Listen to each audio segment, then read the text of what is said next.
দেখেন ভাই দেখেন, স্বামী স্ত্রী দুইজন রাস্তাঘাটে পাবলিক প্লেসে কেমনে মারামারি করে দেখেন। এটা করা কি ঠিক হচ্ছে? এটা করা মোটেও ঠিক না।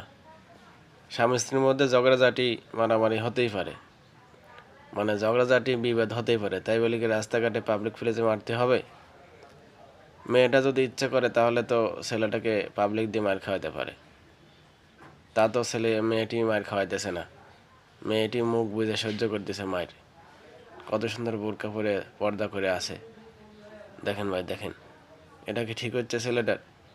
মেয়েটা যদি দোষ করেই থাকে তাহলে বাড়িতে নিয়ে তাকে মানে গার্জিয়ান দিয়ে বিচার করে তাকে মানে করার দরকার, বিচার করার দরকার।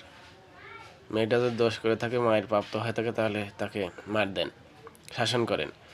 কিন্তু আপনি পাবলিক প্লেসে মেয়েটাকে মারবেন, এটা তো পাবলিকে মেনে নিবে না। এটা পাবলিকে মেনে নিবে? তা আপনি রাস্তাঘাটে পাবলিক প্লেসে মারামারি না করে বোঝায়া তাকে বাসায় নিয়ে তারপরে মারেন। পাবলিক প্লেসে তো আপনি মারতে পারেন না, কারণ সমাজ তা মানে নিবে না, নাকি? ও যে কথা ঠিক হয় তাহলে ভাই একটু শেয়ার করে দিন।